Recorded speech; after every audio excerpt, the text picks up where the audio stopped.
Hello student, class 10th। I was telling you the nationalism in India. इसी series को आगे बढ़ाते हुए आज हम इसका वीडियो 6 लेके आया हूँ। तो let us see the questions. The question is plantation workers to had their own understanding of Gandhiji's notions of swaraj. Poor peasants के लिए स्वराज के मायने, रिच पीजेंट्स के लिए स्वराज के मायने और बिजनेसमैनों के लिए स्वराज के मायने।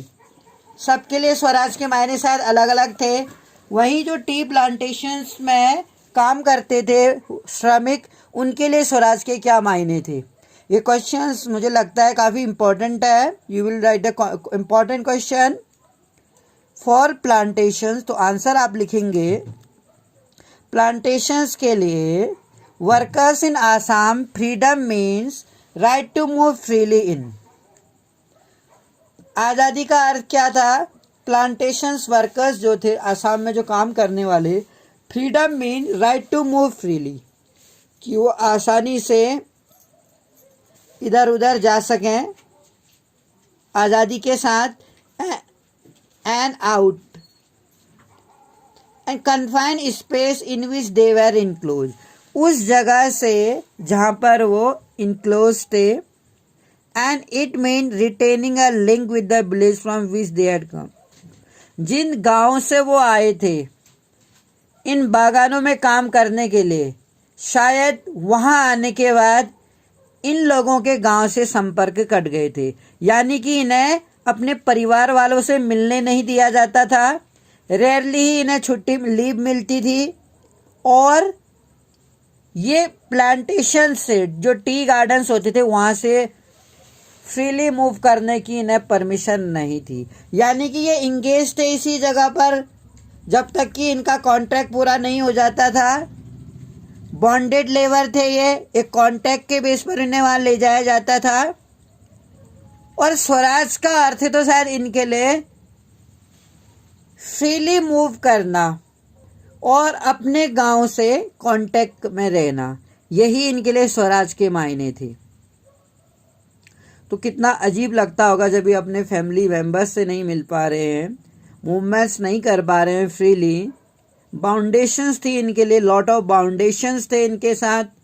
दूसरा पॉइंट ये कहता है government had pass the inland immigration act of 1859। Government ने, ब्रिटिश गवर्नमेंट ने एक इमिग्रेशन एक्ट 1859 पारित किया था। क्या था ये? Under which plantation worker were not permitted to leave the tea garden. इस कॉन्ट्रैक्ट के तहत, इस एक्ट के तहत इनसे कॉन्ट्रैक्ट साइन किया जाता था जिसमें प्लांटेशन वर्कर को वो टी गार्डन छोड़ने की परमिशन नहीं थी। वो नहीं छोड़ के जा सकते थे विदाउट परमिशन, बिना आज्ञा के टी प्लांटर्स को टी गार्डन छोड़ने की परमिशन नहीं थी। And in fact they were rarely given such permission. शायद बहुत ही क्रिटिकल कंडीशंस में एक टी प्लांटर्स, जो टी वर्कर्स थे, प्लांटेशन वर्कर्स को बहुत ही कठिन कंडीशंस में छुट्टी दी जाती थी। अदरवाइज उनको टी गार्डन छोड़ने की परमिशन नहीं थी। चाय के बागानों को छोड़ के जाना उनको अलाउड नहीं था, क्योंकि ब्रिटिशर्स ने इमिग्रेशन एक्ट 1859 बना दिया था। Third point, when the plantation worker heard of the non cooperation movement. जब चाय में जो प्लांटेशन वर्कर्स थे, बागान के श्रमिक, heard of the non cooperation movement, non cooperation movement के बारे में जब इन लोगों ने सुना, thousands of them defy the authority. जो अथॉरिटीज थे उनको मना कर दिया, डिफाई कर दिया, अनसुना कर दिया। लेफ्ट द प्लांटेशंस, और वो बागानों को छोड़ दिया। और हेडेड टूवर्ड्स देयर होम, और अपने घर की ओर चल दिए। इनके लिए शायद स्वराज आने का अर्थ था कि वो अपने परिवार से मिल सकेंगे और उस कंडीशन से, उस जगह से उनको आज़ादी मिलेगी जहाँ पर उन्हें बहुत ही ज़्यादा उनका एक्सप्लॉयटेशन, शोषण किया जाता था, उनको बंधन में रखा जाता था। इसीलिए बिना किसी की परवाह किए स्वराज का नाम सुनकर ही वो अपने गांव की ओर चल दिए। शायद उनको ये कहा गया था अब स्वराज आ गया है तो उनको उनके ही गांव में जमीन दी जाएगी जो लैंडलेस लेबर्स हैं। तो इसीलिए वो इस खुशी से प्लांटेशन गार्डन को छोड़कर अपने गांव की ओर चल दिए। प्लांटेशन वर्कर बिलीव्ड दैट, अब प्लांटेशन वर्कर ये यकीन करते थे कि गांधी राज वॉज कमिंग, गांधी का राज आ रहा है, और everyone would be given land in their own village, और हर किसी को उनके अपने ही गांव में जमीन दी जाएगी। तो उन्हें ये चाय के बागानों में काम करने की कोई ज़रूरत ही नहीं थी, जहाँ पर कि उन्हें बहुत कठिन परिस्थितियों में रखा जाता था। जो परिस्थितियाँ, सिचुएशंस थी, जो कंडीशंस थी, जो वर्किंग एनवायरनमेंट था, वो फेवरेबल नहीं था। काफ़ी टॉर्चर किया जाता था और एक कॉन्टैक्ट के बेस पर उतने सालों तक उन्हें वहाँ से बाहर फ्रीली मूवमेंट करने की आज़ादी नहीं। वो आज़ाद नहीं थे, मूवमेंट्स नहीं कर सकते थे, रिस्ट्रिक्शन थी जगह तरह तरह की उन पर। कहीं ना कहीं एक हिसाब से मैं कह सकता हूँ एक गुलाम जैसी लाइफ वो बिता रहे थे बागानों में काम करने वाले। तो स्वराज के मायने उनके लिए ठीक थे अपनी जगह से। उन्होंने सोचा कि गांधी का राज आने से डेफिनेटली क्यों नहीं उनको गांव में जमीन मिल सकती अपने गांव में, जिससे कि वो उसमें खेती बाड़ी करें। इसी वजह से वो उस बागानों की चार दीवारी को लांघकर भाग गए। लेकिन ऐसा सुना गया कि उनको पकड़ लिया गया ब्रिटिश अधिकारियों के द्वारा और उनको मारा गया। ज्यादा दूर तक भाग नहीं पाए वो।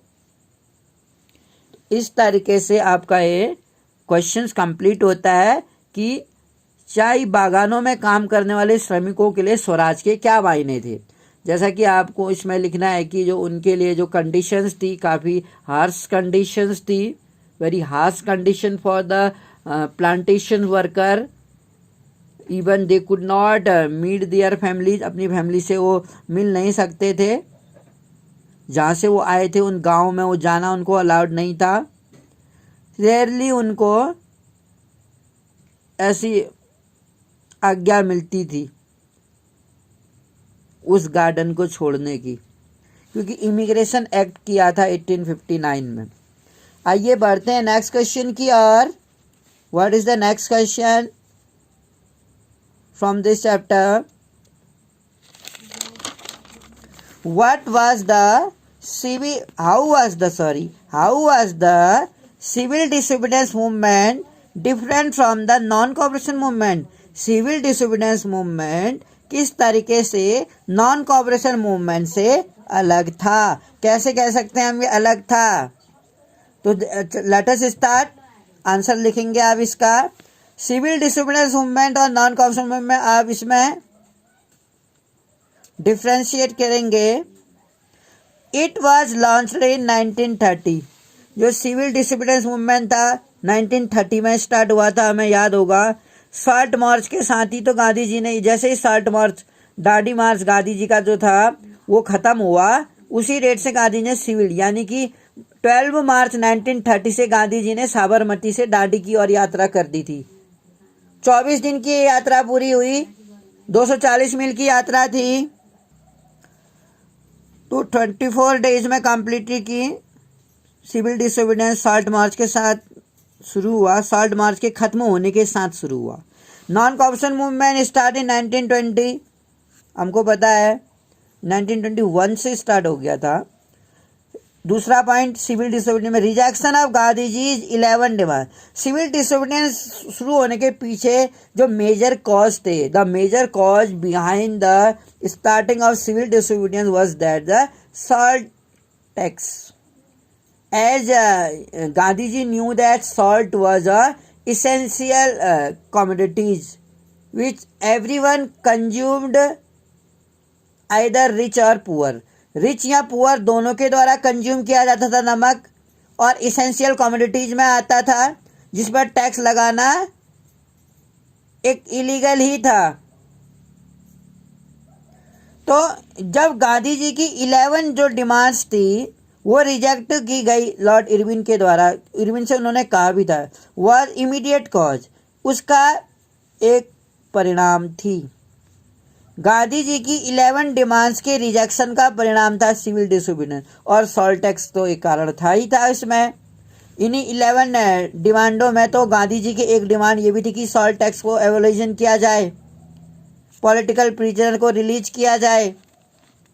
नॉन कॉपरेशन की अगर हम बात करें, the Rowlatt Act and injustice done to खलीफा।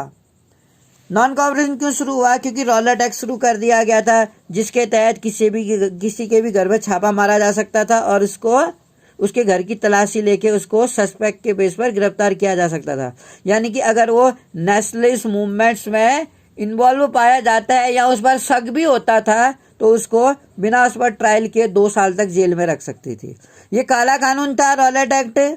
और इनजस्टिस का जो खलीफा के लिए जो इन मुस्लिमों का स्पिरिचुअल लीडर था जो टर्की में रहता था, इसकी हार जब हुई तो इस पर हार्श ट्रीटी लगाई गई, जिसके कारण यहाँ के जो मुस्लिम थे पूरी दुनिया के, इवन इंडिया में भी, जो अली बंधु थे मोहम्मद अली और शौकत अली, जिसके द्वारा खिलाफत मूवमेंट चलाया गया, बेसिक कॉज थे रॉलेट एक्ट का लागू करना, यहाँ खिलाफत मूवमेंट होना, अपने आध्यात्मिक लीडर्स जो स्पिरिचुअल लीडर था खलीफा, उसके फेवर में ब्रिटिशर्स के अगेंस्ट मूवमेंट चला रहा।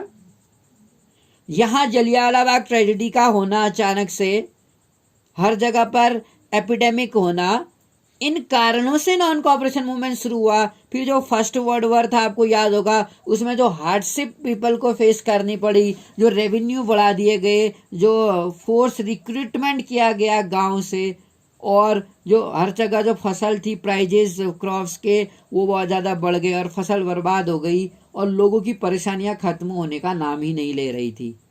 कहीं ना कहीं ब्रिटिशर्स के अगेन गुस्सा फूटना तो लाजमी था वही।